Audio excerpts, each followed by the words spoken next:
दिया उपकार उसके लिए जिनवाणी माँ को वंदना शतबार वंदना शतबार।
सर्वमंगलमांगल्यं सर्वकल्याणकारकं प्रधानं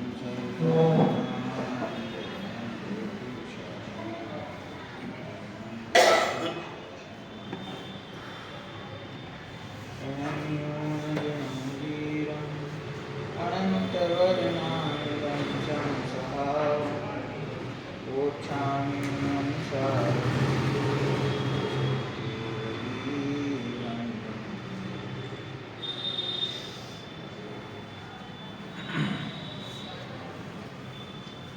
नियम साधन। प्रथम जीव अधिकार। जीव अधिकार अंतर्गत मंगलाचरण कर्या पछी सर्वप्रथम आचार्य देवे व्यवहार सम्यक्त्वना स्वरूपनी चर्चा करी छे।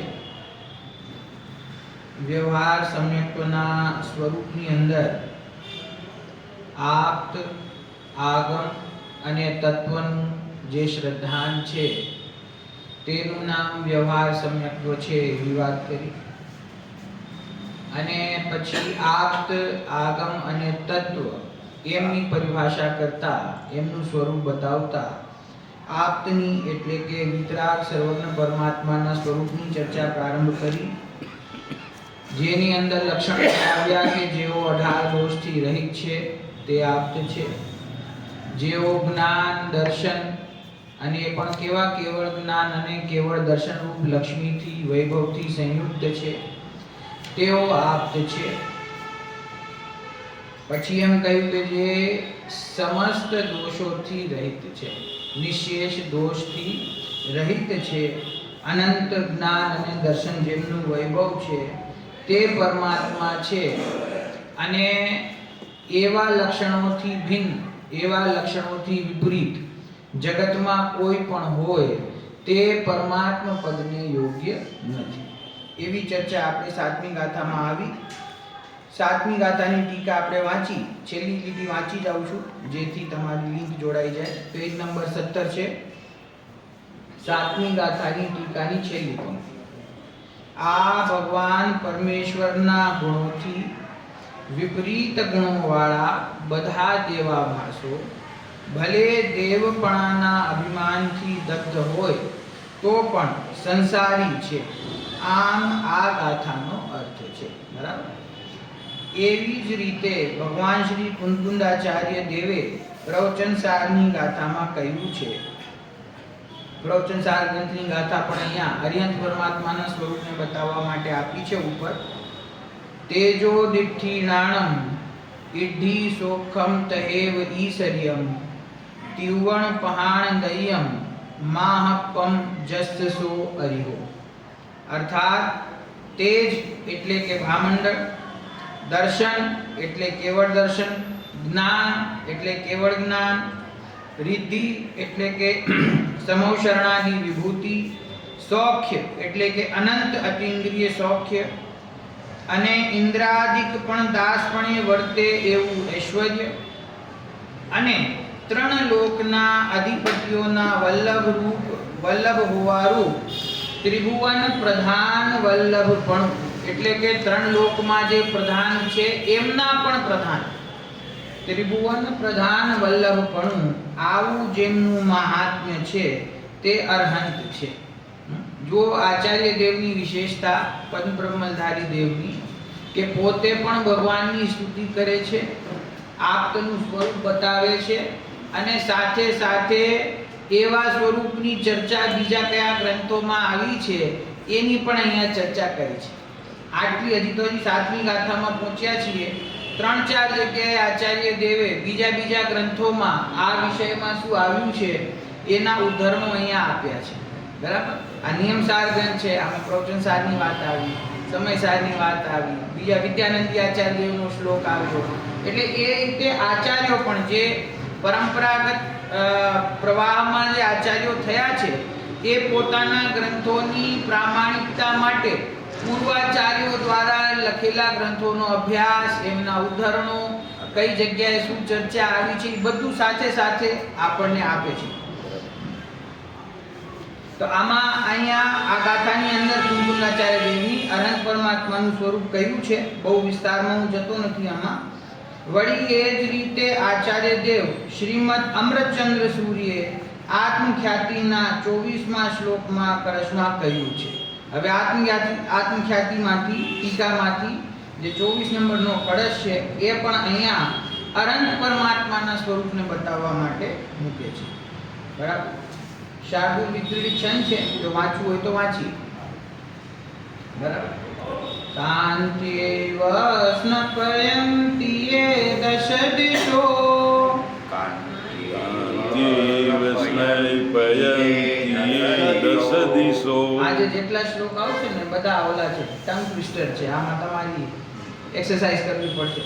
કાંત્યેવ સ્નપયંતિ યે દશ દિશો, કાંત્યેવ સ્નપયંતિ યે દશ દિશો, ધામના નિરુન્દન્તિ યે, ધામના નિરુન્દન્તિ યે, ધામો તામ મહસ્વિનાં જન્મનો, ધામો મહર્ષિના જન્મનો, મોષણંતિ રૂપેણ યે, મોષણંતિ રૂપેણ યે, દિવ્યેન ધ્વનિના સુખં શ્રવણયો, દિવ્યેન ધ્વનિના સુખં શ્રવણયો, સાક્ષાક્ષરંતોમૃતં, સાક્ષાક્ષરંતો વ્રતમ,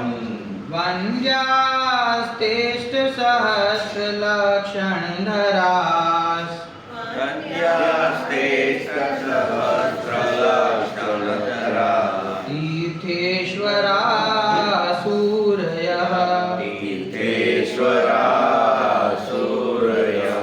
જો શું કે છે? કાંતિ એવ સ્નપયંતિ યે દશ દિશો, જેઓ પોતાની કાંતિથી દશે દિશાઓને ધુએ છે. ધુએ છે એટલે કે નિર્મળ કરે છે. જેઓ તેજ વડે અત્યંત તેજસ્વી સૂર્યાદિકના તેજને ઢાંકી દે છે. આ તો તીર્થંકર પરમાત્માનું, અર્યંત પરમાત્માનું બાહ્ય વૈભવ એવું છે. એમનો પુણ્ય પ્રતાપ એવો હોય છે, એમનું પરમૌદારિક શરીર હોય છે, એમને દેવકૃત આશ્ચર્ય હોય છે. આ જે વાત લખી છે ને કે જેઓ પોતાની કાંતિથી દશે દિશાઓને નિર્મળ કરે છે, જેઓ તેજ વડે અત્યંત તેજસ્વી સૂર્યાદિકના તેજને ઢાંકી દે છે. બરાબર. એટલે આ કોઈ અતિશયોક્તિ નથી, આ અતિશયોક્તિ નથી. સમૌ શરણની અંદર તીર્થંકર પરમાત્મા વિરાજતા હોય ત્યારે એમના શરીરની જે કાંતિ છે તે એટલી અધિક વૈભવશાળી પ્રભાવશાળી હોય છે કે સમૂહ શરણમાં આવેલા જીવોને એ ખ્યાલમાં નથી આવતું કે અત્યારે રાત થઈ ગઈ છે કે દિવસ છે. એટલી એમની શરીરની કાંતિ હોય છે. એટલે એના માટે વર્ણન એવું આવ્યું કે જે પ્રભા છે એ સૂર્ય સમાન પ્રભાવશાળી છે, પણ આંખ બંધ થઈ જાય, આંખ અંજવાઈ જાય એવી નથી હોતી. સૂર્ય સમાન પ્રભાવશાળી અને ચંદ્રમા સમાન શીતળ. એવો તો આ પરમાત્માનું શરીર એવું છે, પરમોદાય. હજી અંતરંગ અનંત ચતુષ્ટય છે, એનો તો મહિમા શું કરવો. ભક્તામણની અંદર એ વાત મૂકી છે આચાર્ય દેવે કે તમારો અંતરંગ વૈભવ તો જુદી વાત છે, પણ તમારો બાહ્ય વૈભવ પણ જેવો છે એવો વૈભવ જગતના કોઈ દેવને સંભવ નથી. કે જ્યાં આખા 3 લોકના 100 ઇન્દ્રો જેમની સામે નમસ્કાર કરતા હોય, જે ત્યાં સેવામાં હાજર હોય. ગુરુદેવ કે સ્વર્ગનો ઇન્દ્ર પણ ગલુડિયાની ભાંતિ ત્યાં ચૂપચાપ ઊભો હોય, એવો ભગવાનનો વૈભવ છે. તો અનંત પરમાત્માના અંતરંગ અને બાહ્ય બંને વૈભવની સ્તુતિ છે કે જેઓ કાંતિથી દશે દિશાઓને ધુએ છે, નિર્મળ કરે છે. જેઓ તેજ વડે અત્યંત તેજસ્વી સૂર્યાદિકના તેજને ઢાંકી દે છે. જેઓ રૂપથી જનોના મન હરી લે છે. ભગવાનનું રૂપ કેવું છે? શરીર. એ તો શારીરિક રૂપની વાત છે કે એ પણ એટલું સુંદર હોય છે કે જે જનોના એટલે ભવ્ય જીવોના મનને હરી લે છે. જેઓ દિવ્ય ધ્વનિ વડે કાનોમાં જાણે કે સાક્ષાત અમૃત વરસાવતા હોય એવું સુખ ઉત્પન્ન કરે છે. અને જેઓ 1008 લક્ષણોને ધારણ કરે છે તે તીર્થંકર સૂર્યો વંદ્ય છે. આ રીતે આ અમૃતચંદ્રાચાર્ય દેવે આ અનંત પરમાત્માની સ્તુતિ કરી કે જેઓ દશે દિશાઓને નિર્મળ કરે, જનના મનોને હરી લે એવું જેમનું સુંદર રૂપ છે, જેમના તેજની આગળ સૂર્યચંદ્ર આદિ પણ પ્રભાવહીન થઈ જાય છે એવું જેમનું તેજ છે. અને જેઓ પોતાની દિવ્ય ધ્વનિ વડે ભવ્યજનોના કાનોમાં અમૃત રેડે છે, અને જેઓ 1008 લક્ષણ શુભ લક્ષણોને ધારણ કરે છે એવા તીર્થંકર સૂર્યો, તીર્થંકર પરમાત્મા તેઓ અમારા દ્વારા વંદ્ય છે. અમે તેમને નમસ્કાર કરીએ છીએ. બરાબર. એટલે હજી એક પ્રકારે જોઈએ ને તો હજી આચાર્ય દેવ તો હજી મંગલાચરણ હજી પૂરું જ નથી થયું. હજી ભગવાનને આપ્તનું સ્વરૂપ ચાલી રહ્યું છે ને, એટલે આપ્તનો મહિમા કેટલો છે એની વાત છે. આપે તીર્થંકર પરમાત્માનું એમના દ્વારા આપે દિવ્ય ધ્વનિનો કેટલો ઉપકાર માનવો. આજે પરંપરામાં થયેલા સેંકડો આચાર્ય દેવો, મુનિરાજો, સાધુઓ, જ્ઞાનીઓ જે થયા, તો એમાં આપણને એક જ્ઞાની આપણા ગુરુદેવ થયા તો આપણને કેટલો મહિમા આવે. ગુરુદેવનો કેટલો મહિમા આવે. અને મહિમાની અતિશયોક્તિમાં ભક્તિમાં એમ પણ કહેવાય કે એમનો ઉપકાર તીર્થંકર કરતા પણ વધારે, કેમ કે આપણને એમનાથી આ તત્વ મળ્યું. તો જેમનાથી આપણને તત્વ મળ્યું એમનો મહિમા કેવો આવે કે તીર્થંકરથી પણ વધારે છે. તો તમે વિચાર કરો કે સાક્ષાત તીર્થંકર વિરાજતા હોય અને સમૂહ શરણમાં એમની પાસે જે જીવો દિવ્ય ધ્વનિ સાંભળતા હોય એમને કેટલો મહિમા આવે. બરાબર. આ તો ઉપમા છે કે તીર્થંકર વત કાર્ય કર્યું. આ તો ઉપમા થઈ, પણ જ્યાં સાક્ષાત તીર્થંકર જ વિરાજમાન છે, વિદેહ ક્ષેત્રમાં જાય અને સાક્ષાત સિમંદર પરમાત્માની વાણી સાંભળે તો એને કેટલો ભાવ આવે એ જીવને. તો એની વાત છે. આચાર્ય દેવો એ વાત કરે છે કે ભગવાનની કાંતિ, ભગવાનનો બાહ્ય વૈભવ, ભગવાનનું શરીર, ભગવાનનું દેવોક્રત જે અતિશય છે એ બધા પણ એટલા વિશેષ છે કે જગતમાં બીજે ક્યાંય હોતા નથી. પરંતુ ખરેખર ભગવાનનું પૂજ્યપણું એનાથી નથી. પૂજ્યપણું તો એમણે વિતરાગતા અને સર્વજ્ઞતા પ્રગટ કરી એનાથી એનું પૂજ્યપણું છે. અમે એનાથી એમને નમસ્કાર કરીએ છીએ. પણ અંતરંગ અને બહિરંગ વૈભવ એ અનંત પરમાત્માનું અદ્ભુત હોય છે. ત્રણેય લોકનું અહીંયા શું વર્ડ વાપર્યો? પ્રધાન વલ્લભપણું. ત્રિભુવન પ્રધાન વલ્લભપણું, કે ત્રિભુવનમાં જે પ્રધાન છે, ત્રિભુવનમાં જેમને ઉત્તમ માનવામાં આવે છે ત્રણ લોકમાં, એ જીવો પણ ભગવાનની સામે દાસ બની જાય છે. તો એટલા માટે ભગવાન છે એ ત્રણ લોકના નાથ છે એમ કહેવામાં આવે છે. બરાબર? એ ભાવ પાવનમાં એવી વાત આવી છે કે ભાઈ આ 100 ઇન્દ્રોની વાત આવે ને, તો જે સ્વર્ગના ઇન્દ્ર છે એ પણ, પછી જ્યોતિષ વિમાનોના દેવ છે એ પણ, તિર્યંચોના દેવ એટલે તિર્યંચોના રાજા એટલે કે સિંહ આદિ પણ, મનુષ્યોના રાજા એટલે કે ચક્રવર્તી આદિ પણ. તો એક નરક ગતિને છોડીને બાકી ત્રણ ગતિના જે ઉત્કૃષ્ટ પુરુષો છે અથવા રાજાઓ છે અથવા પ્રધાન જે છે એ બધા સમૂહ શરણમાં હાજર હોય છે અને ભગવાનના દાસ બનીને ભગવાનની વાણી સાંભળે છે. ગુરુદેવ કહે ને કે સ્વર્ગનો ઇન્દ્ર પણ જેની વાણી સાંભળવા માટે આવતો હોય તો એ વાણી કેવી હશે? તો એ મહિમા છે.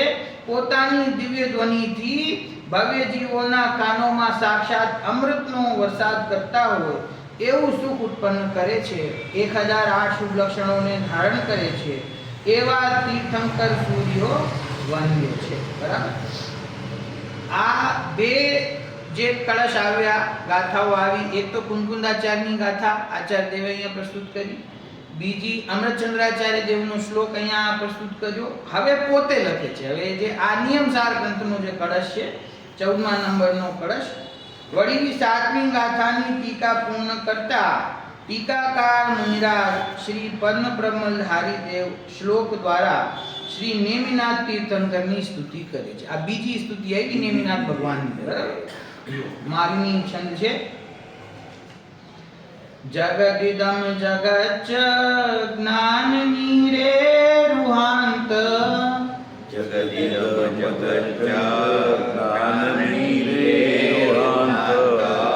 આની તમારે છે ને ઘરે પ્રેક્ટિસ કરવી પડશે. આમાં ઘણી સંધિઓ છે. અઘરી. જો હું તમને શબ્દ કહું ને પછી ખ્યાલ આવશે. જગત પહેલો શબ્દ, ઇદમ, ઇદમ, ઇદમ એટલે આ જગત, ઇદમ, અજગત અને ચ. કેટલા અક્ષર છે આમાં? 4. જગત, ઇદમ, અજગત અને ચ. એ બધું સંધિ થઈને આ એક વર્ડ થયો છે. જગદિદમ જગચ્ચ જ્ઞાનની રે રૂહાંત, જગદિદમ જગચ્ચ જ્ઞાનની રે રૂહાંત. ભ્રમરવદવ ભાતિ પ્રસ્ફુટમ યસ્ય નિત્યમ, ભ્રમરવદવ ભાતિ પ્રસ્ફુટમ યસ્ય નિત્યમ.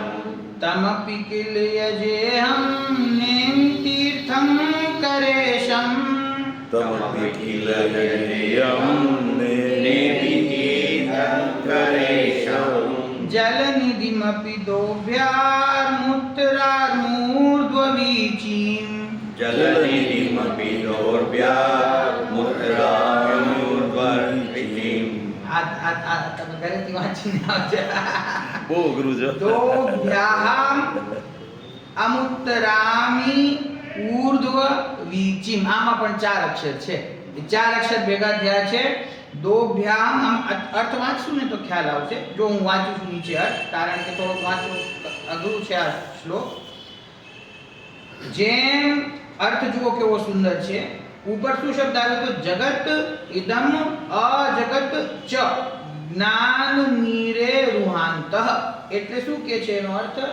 જેમ કમળની અંદર ભ્રમર સમાઈ જાય છે, કમળ હોય અને ભ્રમર એમાં રસ પીવા માટે બેસી જાય અંદર, કમળની અંદર ભ્રમર સમાઈ જાય છે, તેમ જેમના જ્ઞાન કમળમાં આ જગત તેમજ અજગત એટલે કે આ લોક તેમજ અલોક, લોકાકાશ અને અલોકાકાશ સદા સ્પષ્ટપણે સમાઈ જાય છે એટલે કે જણાય છે.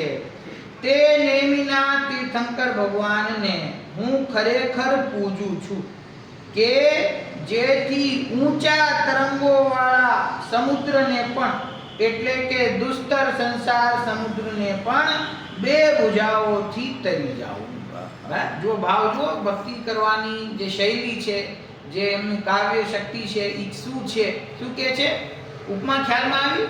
કમળના ફૂલમાં જેમ ભ્રમર અંદર બેસી જાય ને આમ કમળ બંધ થઈ જાય ને કોઈક વખતે સાંજનો સમય થયો હોય, સૂર્યાસ્ત થતો હોય અને ભ્રમર એમાં અંદર બેસી જાય, કમળ બંધ થઈ જાય, તો આખા ભ્રમરને અંદર લઈ લે છે ને, એવી જ રીતે આ જગત અને અજગત, એટલે કે આ ત્રણેય લોક અને ત્રણેય લોકની સાથે અલોકાકાશ એટલું છે અનંત. એ લોકાકાશ અને અલોકાકાશ આખું ભગવાનના કેવળ જ્ઞાન કમળની અંદર સમાઈ જાય છે. એટલે આ સર્વજ્ઞતાની શક્તિ બતાવી છે કે સર્વજ્ઞ પરમાત્મા છે. તો આપણે ત્રણેય લોક અને ત્રણેય લોકના ત્રણેય કાળના સર્વ જીવો, એમના ગુણો, એમના પર્યાયો એને તો જાણે જ છે, પણ અલોકાકાશને પણ જાણે છે.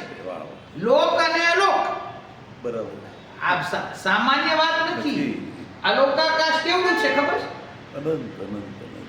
આ જે લોકાકાશ છે, એ લોકાકાશનો વિસ્તાર તો તમે શાસ્ત્રમાં વાંચ્યો, 14 રાજ્યો. લોકાકાશનો વિસ્તાર કેટલો છે? ખાલી 14 રાજ્યો.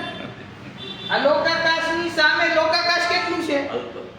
અલ્પ એટલે કાંઈ છે જ નહીં. પરમાણુ બરાબર. કાંઈ છે જ નહીં. બરાબર. તમે સમજી ગયા? અલોકાકાશ કેટલું મોટું છે? તો એની ખાલી કલ્પના બતાવી છે ઉપમા કે સુમેરુ પર્વત જેટલો લોખંડનો ગોળો, એટલે 1,00,000 યોજન, અને વજન કેટલું હશે? કોઈ કલ્પના બહાર છે ને? 1,00,000 યોજનનો લોખંડનો ગોળો, એમ સમજો કે આ પૃથ્વીમાંથી, કલ્પના છે ખાલી, ઉપરથી છોડવામાં આવે, નીચે પડે અવકાશમાં. આ ઉલ્કાપિંડ નથી આવતા કોઈ વખત, તો ઉલ્કાપિંડ આવે તો સાયન્સ શું કે આ ઉલ્કાપિંડ જો ધરતી સાથે ટકરાઈ જાય તો આખી ધરતી તબાહ થઈ જાય. ઈ છે કેવડો? તો કે એક બસ જેવડો મોટો છે, કે એક પ્લેન જેટલું મોટું છે ખાલી. તો આટલો મોટો, આટલી મોટી અસર કેવી રીતે આવે? કે એની જે સ્પીડ હોય ને, જે આવતું હોય ઉલ્કાપિંડ, એની જે ગતિ હોય, એ ગતિના કારણે આખે આખા ગ્રહને નાશ કરી શકે એટલી એની ગતિ વધી જતી હોય. એટલે 6, 7, 8,000, 10,000 કિલોમીટર પ્રતિ સેકન્ડની ગતિ આવતું હોય. પ્રતિ સેકન્ડની ગતિ આવતું હોય તો એ જેની સાથે ભટકાય એ આખું નાશ થઈ જાય. એક નાનકડો ઉલ્કાપિંડ, હવે 1,00,000 યોજનનો ઉલ્કાપિંડ હોય સમજો, અને ઈ નિરંતર ગુરુત્વાકર્ષણ શક્તિથી આકર્ષિત થઈને ધરતીમાંથી છોડવામાં આવે નીચે, તો એની પ્રત્યેક સેકન્ડે એની સ્પીડ વધતી જાય. એવું ઉલ્કાપિંડ અનંત કાળ સુધી નીચે જાયા કરે તો અલોકાકાશના પાતાળમાં ન પહોંચે. એટલું અલોકાકાશ છે. એની સામે લોકાકાશનો વિસ્તાર બિંદુ માત્ર પણ નથી. એવું જે અલોકાકાશ છે એ પણ કેવડી પરમાત્માના જ્ઞાન કમળમાં ભ્રમરની જેમ સમાઈ જાય છે. એટલે એનો અર્થ શું કર્યો કે એ ત્રણેય કાળ, ત્રણેય લોક સાથે અલોકાકાશને પણ કેવડી પરમાત્મા એક સમયમાં સ્પષ્ટ જાણે છે. એવી કેવળ જ્ઞાનની તાકાત છે. એટલે આપણને ખ્યાલ આવવો જોઈએ કે આપણા જ્ઞાન ગુણની શક્તિ કેટલી છે. કેવળ જ્ઞાન પણ એ તો જ્ઞાન ગુણની એક સમયની પર્યાય છે ને. તો જ્ઞાન ગુણનો મહિમા કેવો, અને જ્ઞાન ગુણ જેવા અનંત ગુણાત્મામાં છે. આ તો સ્વરૂપ સમજવા માટે, અને જ્ઞાન ગુણ છે એ સ્વ અને પર બંનેને જાણે છે, એટલા માટે જ્ઞાન ગુણનો મહિમા કરવામાં આવે છે. બાકી જ્ઞાન ગુણનો મહિમા અને સુખ ગુણનો મહિમા અને દર્શનનો મહિમા અને ચારિત્રનો મહિમા એક સરખો છે. એવા અનંત ગુણાત્મામાં છે. એક વિદ્વાન હતા, એમ કહેતા કે આ કેવળ જ્ઞાન છે ને, કેવળ જ્ઞાન ઈશારો કર્યો, કેવળ જ્ઞાન આત્માના ક્યાંક ખૂણામાં ક્યાંક પડેલો એ ગુણની એક પર્યાય છે. એનો તો મહિમા આવે છે, બરાબર, પણ એવા અનંત ગુણોના પિંડરૂપ ભગવાન આત્માનો મહિમા આવતો નથી. સિદ્ધ પરમાત્માનો મહિમા આવે, પણ એ સિદ્ધ દશા જેના આશ્રય પ્રગટ થઈ એવા પોતાના ત્રિકાળી ધ્રુવ ભગવાન આત્માનો મહિમા આવતો નથી. પોતાનો આત્મા કેટલો મહિમાવાન છે.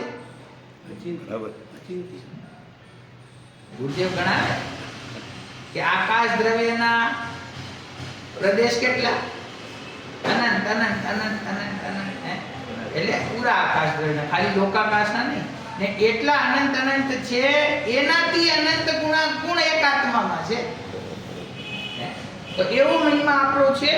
અહીંયા આપની એટલે કે સર્વજ્ઞ પરમાત્માની શક્તિ, જ્ઞાન શક્તિ, કેવળ જ્ઞાન શક્તિ કેવી છે એ અહીંયા બતાવી છે કે જગત તથા જગતની સાથે અજગત એટલે કે લોકાકાશ અને અલોકાકાશ તે ભગવાનના જ્ઞાન કમળમાં ભ્રમરની જેમ સમાઈ જાય છે. એટલે કે સ્પષ્ટપણે જણાય છે એવા કેવળ જ્ઞાન કેવળ દર્શનના ધારી નેમિનાથ તીર્થંકર ભગવાનને હું પૂજું છું. શેના માટે પૂજું છું? કે જેમના તત્વને ઓળખીને, જેમના સ્વરૂપને ઓળખીને, એનાથી પોતાના આત્મ સ્વરૂપનો અનુભવ કરીને આ ભયંકર જે સંસાર સમુદ્ર છે એને હું મારી બે ભુજાઓથી, બે હાથોથી હું તરી જાઉં. સમુદ્ર તરવો કઠણ ને, નાવ જોઈએ, મોટું જહાજ હોય તો સંસારમાંથી તરે. તો કહે છે કે જો ભગવાનની ભક્તિ કરે અને એમના દ્વારા બતાવેલા માર્ગ ઉપર ચાલે તો પોતાની બે ભુજાઓથી આખા સંસાર સમુદ્રનો પાર આવી જાય. એવી શક્તિ ભગવાન દ્વારા બતાવેલી વાણીમાં છે. એમની દિવ્ય ધ્વનિમાં એવી શક્તિ છે. તો એમના આશીર્વાદથી, એમની ભક્તિની શક્તિથી હું આ સંસાર સમુદ્રને તરી જાઉં. ભક્તિની શક્તિ કહું એટલે ભક્તિમાં નહીં ખોવાઈ જવાનું. ભક્તિની શક્તિ એટલે કે એમને જે વિતરાગ અને સર્વજ્ઞપણું પ્રગટ કર્યું છે એના સ્વરૂપની સમજણ. એ કઈ રીતે પ્રગટ થાય છે, કોના આશ્રયે પ્રગટ થાય છે એની સમજણ. એનું નામ નિશ્ચય ભક્તિ છે. આ ભક્તિને પણ બે વિભાગમાં જીનવાણીમાં બતાવવામાં આવી છે, નિશ્ચય ભક્તિ અને વ્યવહાર ભક્તિ. નિશ્ચય ભક્તિ શું? કોઈ બિચારા વ્યવહારની રુચિવાળા હોય તો એમ કે આ મુમુક્ષુને બધી વસ્તુમાં બે દેખાય, નિશ્ચય ને વ્યવહાર. નિશ્ચય ભક્તિ, નિશ્ચય ભક્તિ એ શું હોય? ભક્તિ એટલે ભક્તિ કે એવું નથી. આ શાસ્ત્રમાં જ વર્ણન છે, આપણે કઈ મનથી નથી કહેતા. ભગવાનના જે ગુણો છે એ ગુણો પ્રગટ કરવા માટે જેવું ભગવાને આત્મ સ્વરૂપ બતાવ્યું છે એ આત્મ સ્વરૂપમાં સ્થિર થાય એનું નામ નિશ્ચય ભક્તિ. અને વ્યવહાર ભક્તિમાં પણ પાછા બે ભેદ કર્યા. પૂજામાં છે કે નહીં, પૂજા કરી ભગવાનની તો એમાં ખરેખર ત્રણ ભેદ કરે: નિશ્ચય પૂજા અને વ્યવહાર. નિશ્ચય પૂજા શું? પોતાના સ્વરૂપનું જ્ઞાન, શ્રદ્ધા અને સ્થિરતા, એનું નામ નિશ્ચય પૂજા કહે. અને બહારમાં કરવામાં આવતી પૂજા એ વ્યવહાર પૂજા. એ વ્યવહાર પૂજાના બે ભેદ કર્યા પાછા: એક ભાવ પૂજા અને એક દ્રવ્ય પૂજા. ભગવાનના ગુણોનું ચિંતન કરે તો એ ભાવ પૂજા છે. અને બહારમાં રહેલી અષ્ટદ્રવ્ય રૂપ સામગ્રી એ જે બહારનું અવલંબન છે. આ શું છે? આ બાહ્ય અવલંબનના આધારે જે પૂજા કરે છે એ દ્રવ્ય પૂજા છે. સમજી ગયા? તો એ દ્રવ્ય પૂજા છે એ શેના માટે છે? તો કે છે એ તો ખરેખર જેમની શક્તિ નબળી હોય ને એના માટે છે દ્રવ્ય પૂજા. શું કામ? કે ઉપયોગ ન ટકતો હોય ને ભગવાનના સ્વરૂપના ચિંતવનમાં, એમના ગુણોના ચિંતવનમાં ઉપયોગ ન ટકે. અહીંયા જે ભાવ લખેલો હોય એમાં ઉપયોગ ન ટકે તો એને કે હાલો ચોખા ચડાવો, સફેદ ચડાવો, પછી પીળા ચડાવો, પછી નૈવેદ્ય ચડાવો, પછી જલ ચડાવો. એટલે એને શું થાય કે એનો ઉપયોગ બહાર અશુભ પ્રવૃત્તિમાં ન જાય. તો એનો ઉપયોગ અહીંયા પકડી રાખવા માટે દ્રવ્ય પૂજા છે. અને જેનો ઉપયોગ ચિંતવનમાં, ગુણોમાં ટકતો હોય ને એને દ્રવ્ય પૂજાની કાંઈ જરૂર નથી. દ્રવ્ય પૂજાનો જીનવાણીમાં કોઈ નિયમ નથી કે આ કરવી જ પડે, એવું જરૂરી નથી. તમે ઘણી વખત જોશો કોઈ સરસ એમાં ભાવ આવતો હોય, પવૈયાજીનું આપણે કોઈ ઓલી વાંચતા હોય, આપણે સમજી ગયા, પૂજા અને પછી આગળની કળશો વાંચતા હોય, શ્લોકો વાંચતા હોય, સમજી ગયા. તો શું થાય છે કે આપણે વાંચતા વાંચતા ભૂલી જઈએ કે ક્યાં અર્ઘ ચડાવવાનું છે. એ શું થાય? ઉપયોગ કેન્દ્રિત થઈ જાય ને તો અર્ઘ ચડાવવાનું ભૂલાઈ જાય. અને ઉપયોગ કેન્દ્રિત ના થાય તો પછી અર્ઘ ચડાવ્યા કરે ખાલી. એટલે અર્ઘ ના ચડાવે એવું નથી કહેતો, પણ ભાવ એનો એ છે કે ભગવાનના ગુણોનું સ્મરણ કરે ને એને પણ જીનવાણીમાં વ્યવહાર પૂજાની શ્રેણીમાં રાખ્યું છે. અને ભગવાનને જોઈને એમના સ્વરૂપને સમજીને પોતાના સ્વરૂપમાં સ્થિર થાય એને નિશ્ચય પૂજા કહેવામાં આવે છે. અને બહારના અવલંબનથી પૂજા કરે એને દ્રવ્ય વ્યવહાર પૂજા કહેવામાં આવે છે. સમજી ગયા? તો આ રીતે છે કે હું ભગવાનની પૂજા કરું છું, એમ આચાર્યદેવે કહ્યું કે હું નેમિનાથ પરમાત્માની પૂજા કરું છું, જેનાથી ઊંચા તરંગોવાળા આ સંસાર સમુદ્રને પણ, એટલે જેમાંથી નીકળવું કષ્ટકારી છે, જે સમુદ્ર ભયંકર છે, એવા સંસાર સમુદ્રને પણ હું મારી બે ભુજાઓથી તરી જાઉં છું. બરાબર? એવી અહીંયા ભાવના ભાવી છે. હવે આગળ 8મા નંબરની ગાથા આવે છે, જેની અંદર આ આપ્તની ચર્ચા આવી ગઈ. 6ઠી ગાથામાં અને 7મી ગાથામાં આપ્તની ચર્ચા એટલે કે દેવની ચર્ચા આવી. હવે બીજો શબ્દ છે આગમ. આપ્ત, આગમ અને તત્વ. તો આ આગમની વાત હવે અહીંયા શરૂ થાય છે કે આગમ એટલે શું? જુઓ ગાથા 8મા નંબરની પ્રાકૃતમાં. તસ્ય મુહુગ્ધવયણમ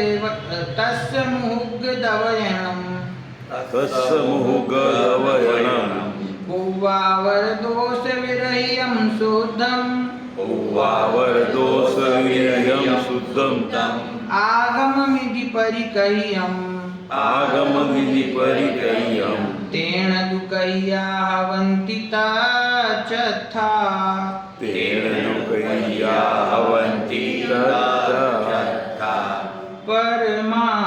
પરમાત્મવાણી શોધને પૂર્વા પરે નિર્દોષ જે તે વાણીને આગમ કહી તેને કયા તત્વાર્થને. અન્વયાર્થ: તેમના મુખમાંથી નીકળેલી વાણી. કોના મુખમાંથી? આપ. કોના મુખમાંથી? આપ. આ બીજા કોઈ પુરુષની જે વાણી હોય એને જીનવાણી નથી કહેતા, જીનની વાણી. આપતની વાણી એનું નામ આગમ, જીનની વાણી એનું નામ જીનવાણી. બીજા કોઈ પુરુષે કહેલી એટલે કે પોતાના મંતવ્યથી કહેલી એને જીનવાણી કહેવામાં આવતું નથી. કોઈ એમ કહે કે આ નિયમસાર ગ્રંથ તો આચાર્યદેવે લખ્યું છે, તો આ આગમ કહેવાય કે ન કહેવાય? આ જીનેન્દ્ર પરમાત્માની વાણી કહેવાય કે ન કહેવાય? કે આ જીનેન્દ્ર પરમાત્માની જ વાણી છે. કેમ કે આચાર્ય દેવે પોતાની બુદ્ધિથી લખી નથી. એમણે એમ કહ્યું કે જે સર્વજ્ઞ પરમાત્માની વાણી છે. આપણે આગળ શું બોલીએ છીએ? કેવલી શુદ્ધ કેવલી ભણિતમ વોચામી નિયમ સારમ કેવલી શુદ્ધ કેવલી ભણિતમ. કે જે કેવલી પરમાત્માએ અને શુદ્ધ કેવલી ભગવંતોએ જે તત્વની વાત કરી છે એ જ વાત હું આ નિયમસાર ગ્રંથમાં કહું છું. તો આ સર્વજ્ઞ પરમાત્માની વાણી છે, માટે આ જીનવાણી છે. અને કોઈ લેખક એમ કહે કે મને વિચાર આવ્યો, મેં મારી બુદ્ધિથી રચના કરી છે, મને અંતરંગમાં ખ્યાલ આવે છે, એ કોઈ જીનવાણી છે નહીં. સર્વજ્ઞ પરમાત્માની વાણી સાથે વક્તાની વાણીનો મેળ ખાવો જોઈએ. એનો મેળ ન ખાય ને વાત જુદી પડતી હોય અને એમ કે મને અંતરંગમાંથી વિચાર આવ્યો છે, તમારા અંતરંગમાં જે વિચાર આવ્યો છે એની મોક્ષ માર્ગમાં કોઈ વેલ્યુ નથી. હું કઠિન શબ્દ વાપરું, કારણ કે આ જરૂરી છે વક્તાઓને સમજવી આ વાત કે જ્યાં તીર્થંકરથી આગળ વધીને, કુંદકુંદાચાર્યથી, અમૃતચંદ્રાચાર્યથી આગળ વધીને કોઈ એવા પણ થઈ ગયા છે. એટલે કહું છું, એવી વાત કાને આવે કે શાસ્ત્રમાં તો નથી લખેલું પણ અમને અંદરમાંથી ખ્યાલ આવે છે કે જેટલું કાંઈ પ્રયોજનભૂત છે ને એ જે આત્માના અનુભવ માટે, એના શ્રદ્ધાન માટે ને એના સ્થિરતા માટે જે કાંઈ તત્વની સમજણ જરૂરી છે, આવશ્યક છે, એની ચર્ચા જીનવાણીમાં ઉપલબ્ધ છે. બરાબર. અને એક જગ્યાએ નથી, ઘણી જગ્યાએ છે. પાંચે પરમાગમમાં છે. વસ્તુનું સ્વરૂપ, સ્વપરનું ભેદ વિજ્ઞાન, દ્રવ્યકર્મ ભાવકર્મ નોકર્મથી રહિત વસ્તુ, દ્રષ્ટિનો વિષય, પર્યાયની ભિન્નતા, સ્વપર પ્રકાશક સ્વભાવ, જેટલો ઇમ્પોર્ટન્ટ વિષય છે જેનાથી પોતાનું સ્વરૂપ સ્પષ્ટપણે ખ્યાલમાં આવે, એ બધી વાત જીનવાણીમાં આવી ગઈ છે. કોઈ એમ કહે કે આમાં રહી ગઈ છે ને મને આના કરતા કંઈ વિશેષ ખ્યાલમાં આવ્યું છે, તો એવું કંઈ છે નહીં. ગુરુદેવની એક વિશેષતા હતી હાજી કે ગુરુદેવને પ્રવચન કરતા અભ્યાસ કરતા કોઈ ન્યાય ખ્યાલમાં આવે હાજી તો તરત પ્રવચનમાં બોલતા નહોતા. એમ ન કહી દે કે મને અંદરમાંથી ન્યાય ખ્યાલમાં આવ્યો છે. પહેલા વિદ્વાનોને બોલાવે, પહેલા તો પોતે શોધવાનો પ્રયત્ન કરે, અને આધાર જીનવાણીમાં ન મળે તો વિદ્વાનોને બોલાવે અને એમને પૂછે કે મને આ રીતે ખ્યાલમાં આવે છે, આગમમાં ક્યાંય મળે છે. પછી વિદ્વાનો મહેનત કરીને 10-5 દિવસે શોધી આવે કે આ ગુરુદેવ જો અહીંયા તમે કહો છો એ ભાવ અહીંયા આ ગ્રંથમાં આ રીતે લખેલો છે. પછી ગુરુદેવ પ્રવચનમાં બોલે આધારની સાથે. આધાર વગર ગુરુદેવ એમ કહી દે કે મને ખ્યાલમાં આવ્યું છે તો કોઈ ના પાડે? કોઈમાં નિષેધ કરવાની શક્તિ છે? પણ ગુરુદેવને ખ્યાલ છે કે આ આપણો વ્યક્તિગત માર્ગ નથી, આ માર્ગ સર્વજ્ઞ પરમાત્માનો માર્ગ છે. આચાર્ય દેવો આડતિયા થઈને આ વાત લઈ આવ્યા છે, તો આપણે ક્યાં એમાં નવી વાત જોડવાની શક્તિ આપણામાં છે? બરાબર છે. સર્વજ્ઞ પરમાત્મા કરતા ઉત્કૃષ્ટ જ્ઞાન તો કોઈનું નથી ને. તેથી આપણી વક્તાઓની જિમ્મેદારી, શ્રોતાઓની જિમ્મેદારી, બંનેની જિમ્મેદારી એ છે કે જે વાત આપણે કહીએ છીએ, જે વાત આપણે સાંભળીએ છીએ એનો મેળ જીનવાણી સાથે થવો જોઈએ, એનો મેળ સર્વજ્ઞ પરમાત્માની વાણી સાથે થવો જોઈએ. તમને કંઈ એવું ખ્યાલમાં આવે કે જે જીનવાણીમાં નથી તો તમારા અંતરંગમાં રાખવું, ક્યાંય બહાર કહેવાની જરૂર છે. બરાબર છે.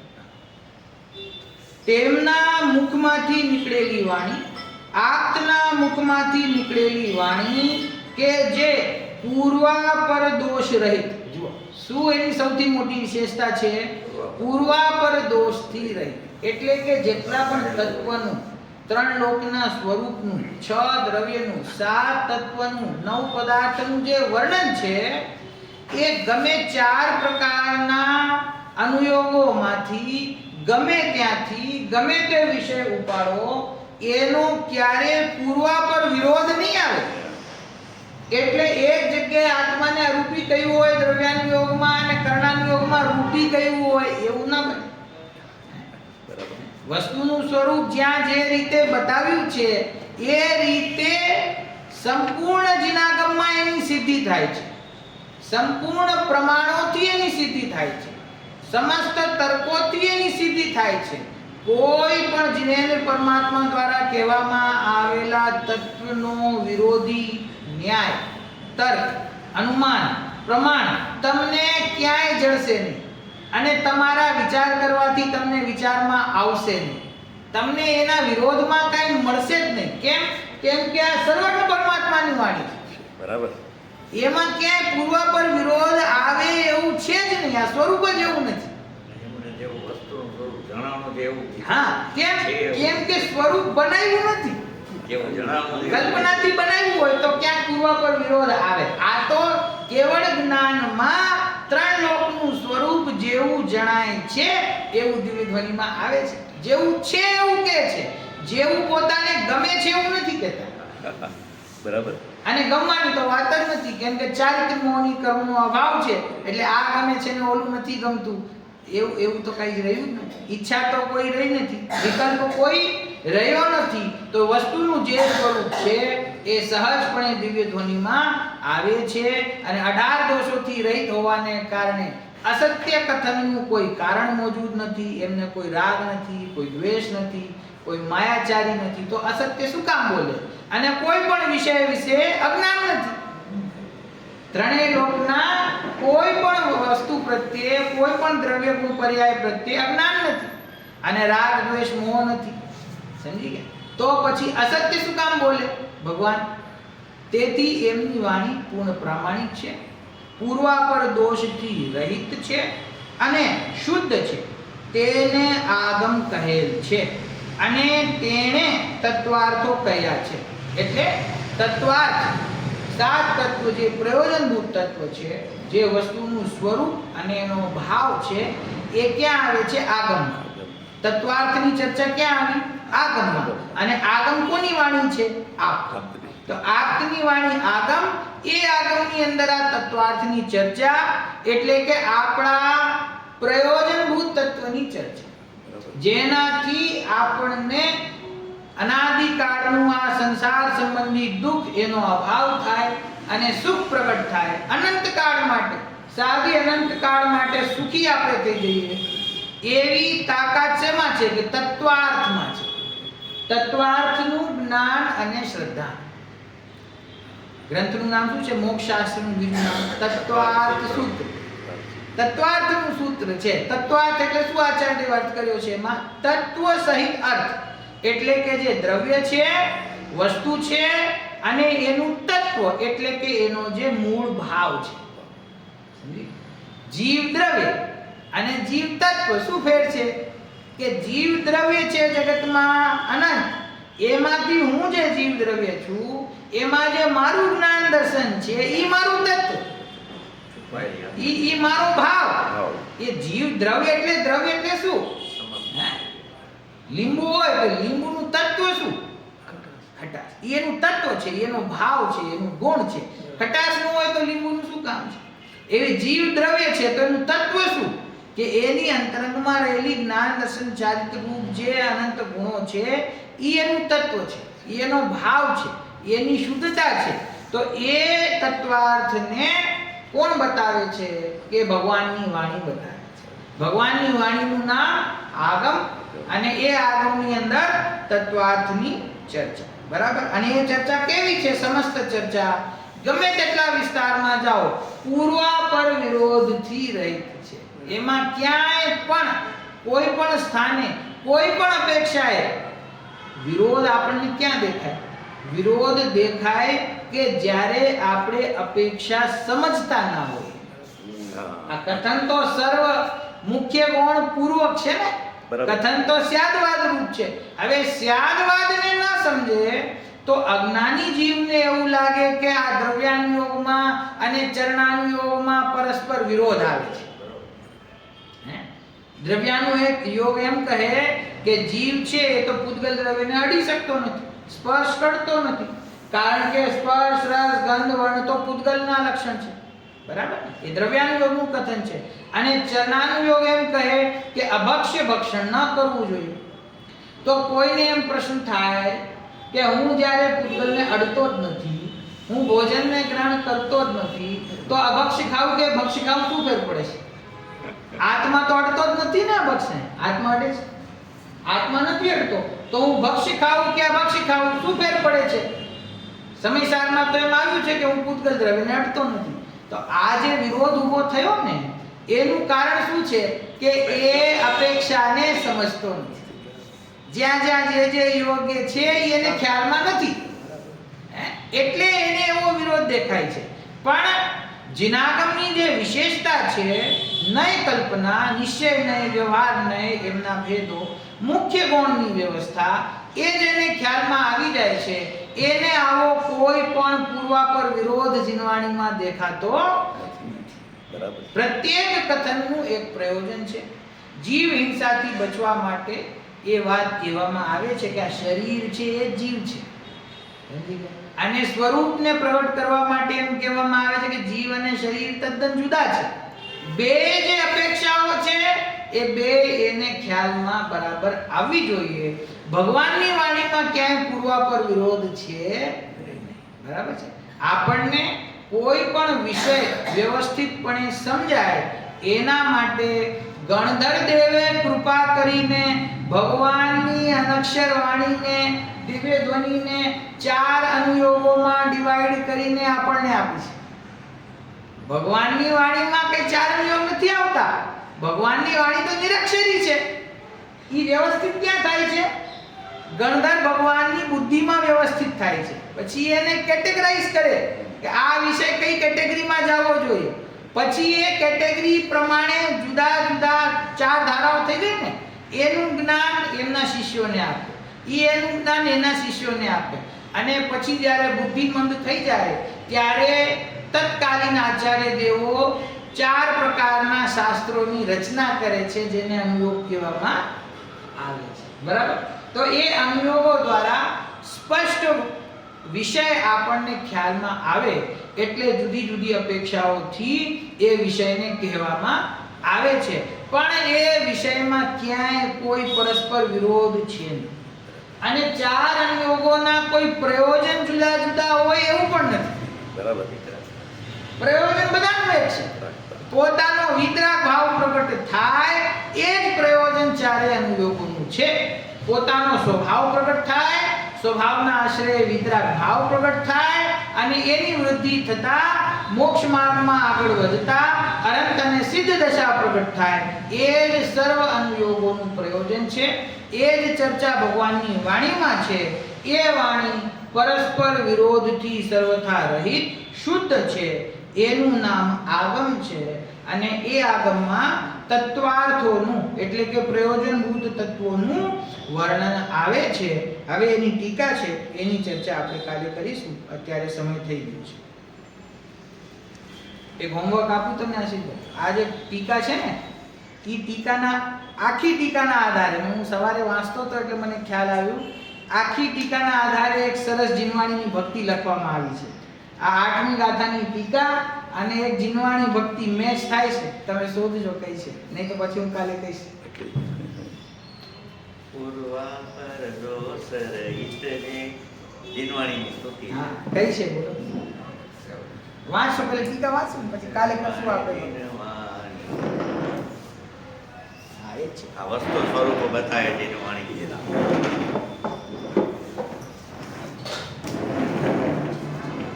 વાણી કે જ્ઞાન સે સુજેલો કાલો, ઓ વાણી મસ્તક નમો સદા દેતો.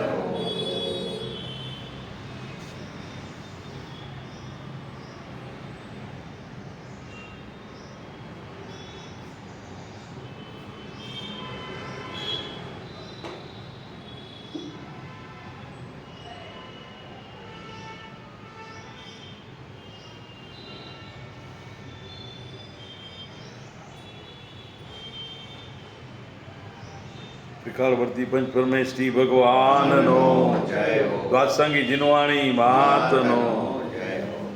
ધન્ય ધન્ય વિતરાગ વાણી ના ના, પેલા વિષય વાંચો પેલા પછી આપણે. વસ્તુ સ્વરૂપ બતાવે જીનવાણી. આ બંધ કર દો. સ્ટોપ કર દો.